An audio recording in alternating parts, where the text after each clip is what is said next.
All right, everyone. According to reports, Tory Lanez was stabbed and is currently in the hospital, serving a 10-year sentence for the 2020 shooting of Megan Thee Stallion. Basically, Tory Lanez was stabbed by another inmate in the courtyard, but the reason for the stabbing is still unknown. And as of right now, we don't really know his condition. It's being reported that it's not life-threatening, so he should recover completely. I'll let you guys know when I learn more about what happened and why he was stabbed in the courtyard. But please share your thoughts with me before we move on to the next story. Okay, you guys. So some people are thinking that Mama Tina is feeling some type of way and being a little shady towards LaToya Luckett. So Mama Tina is on her book tour right now, and she was in Houston recently, and she was backstage with Kelly Rowland, and LaToya Luckett was back there also. So when it came time for them to take a picture, people noticed that Mama Tina put her arm around Kelly Rowland, but she did not touch LaToya. Take a look photo. Big, oh my God, oh my. So you notice that Mama Tina puts her arm around Kelly, LaToya puts her arm around Mama Tina, but she does not put her arm around LaToya. But there isn't any beef that we are aware of. In fact, LaToya was just promoting her tour. Sure herself, Miss Tina Knowles is coming to Houston tomorrow, y'all. So if you don't have your tickets yet to enjoy a wonderful evening with Miss Tina Knows herself, then you need to get your tickets, like right now. Okay, so her choosing not to put her arm around LaToya Luckett could be an indication of absolutely nothing, or it could be something subtle that's going on that we don't know about. One thing I noticed about Mama Tina is she is very subtle and petty, okay? Her pettiness and her shade will be very subtle. And one thing I know about a classy grandmother is their level of pettiness is just different. They're not going to come out and be all out and vocal about them. If you don't like someone, you'll just have to find it out, since they'll always maintain their cuteness and sophistication. Not to say that this is what's happening with LaToya, but that's how they operate. And this is what people had to say. It's really strange. LaToya was promoting Tina's book and her Houston book event on Instagram and her Houston radio show.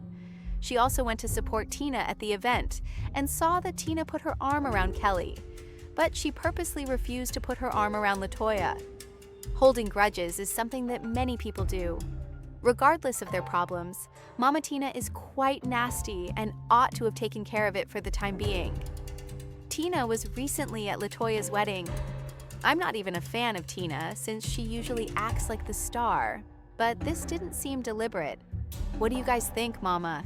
Tina's body language conveys her feelings regarding LaToya Luckett, or do you think that people are contacting you? Please share your thoughts in the comments section before we go on to the next tale. All right, everyone, Jasmine Brown, also known as Jazzy, has revealed that she is indeed expecting her second child with Cam Newton.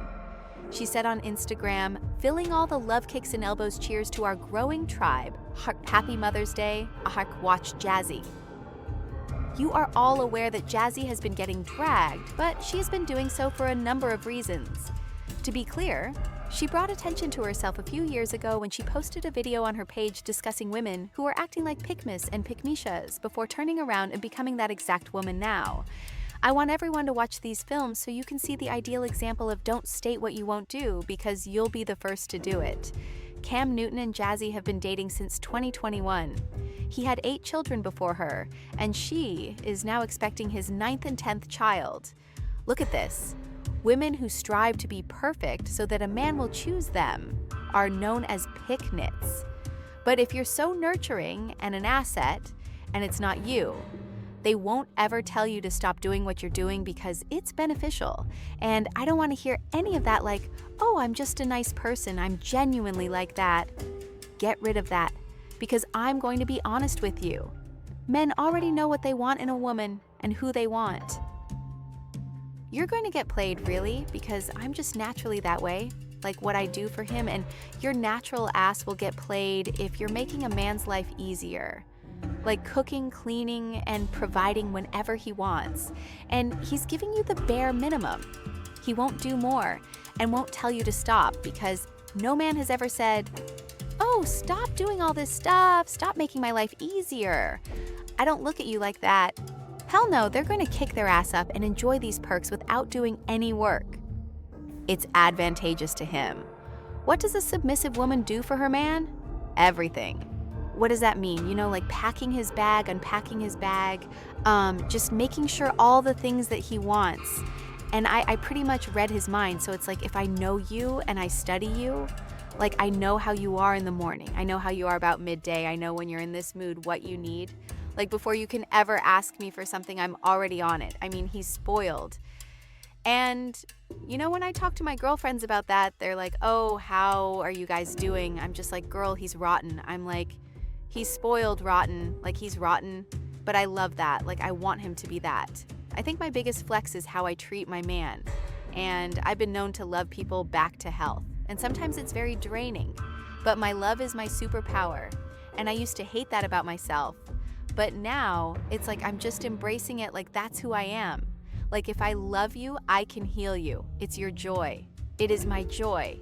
You know, I love to see him eating the meal that I cooked. I love seeing him sleep easy every night like clockwork. I scratch this man's back to put him to sleep. And I can tell when he's sleeping because I can sense when his breathing changes. Some people would think I'm crazy, but I simply know when that happens. And I say, oh, I can stop now. However, I enjoy being your rest, you understand. So it works out well for us since he wants what I don't know about you all. I'm not sure what makes you happy, but it truly makes me happy to serve. I love being a servant. It just brings me joy. I love it. I love serving at I love it. I love it. I don't give a damn. I'll be up at 6 o'clock, 5:30 in the morning, cooking breakfast, serving. I just love that. I love it. Yeah, it's like, just gives me purpose. And now with a new baby, now I just feel even more purposeful. Especially like when I breastfeed, I feel so full of life. I love it. I love it for me. It's like, I do so much. I was looking for somebody to check on me. You know what I'm saying? I said, because I'm going to tell you, like, this postpartum is not talked about enough, and we don't support each other enough in that. And it is hard. It is hard, and it is dark. It is very dark. And, you know it's dark. So sometimes, just because I might look nice and pretty on the outside doesn't mean that I don't have internal damage going on the inside, because I woke up, I cooked for everybody, I fed everybody, and I realized it's 4 o'clock. I didn't eat a thing. And nobody even asked me if I ate a thing. Baby's on the titty all day. She's good, she's chunky and fed, and here I am, starving, malnourished, and losing my ass. But that's not the worst of it, y'all. Cam Newton constantly makes fun of this woman in public when I say, this man doesn't come off as if he loves her at all. Look, do you see yourself marrying her, to your point? Marriage isn't my ultimate goal, but I do want to get married. But listen, so that's still a way for the devil to dwell on. Jazz hasn't been the only person I've had sex with. I don't know I want more now by multiple women. What's the intent of saying, by your wife, I just want God to bring them? Oh, okay, and you have. So just because my point is this, my desire to get married is lower than my fear of divorce. So as you would say, Dr. Brian, you said it. I didn't say it. I will agree, I'm just taking my time and Cam says to me in the interview, I want more kids. And I said, oh, great, by your wife or by who? He says, I don't know, by somebody or something, like God would just send them to me. But you're saying that while you have this beautiful woman that just had this beautiful baby with you at home who is your relationship partner, you're not even cognizant to think of how that made her feel. As one, a new mama, and as two, is your partner. I don't care what nobody tries to say, you cannot pay me to think that Cam Newton is not putting Jazzy through the ringer. And now she's pregnant with another baby. She is the epitome of never say what you won't do. So not only did she become the women that she bashed, she is now the poster child, the leader for the women that she bashed. But as much as you can tell that she loves him, I don't think she realizes that Cam Newton is an emotionally unavailable man. He needs a lot of therapy and seems to have a lot of trauma. And no matter what she does for him, how many babies she has for him, unless he wants to heal and to get to a point where he can love women properly, she will never have the love that she desires because he doesn't have it to give. You cannot pour from an empty cup. But y'all let me know what you all think about Jazzy having another baby by Cam Newton. And do you think Cam Newton will ever get to the point where he actually likes her? That's all I have for you. I'll chat to you later. Please share your thoughts in the comments section below.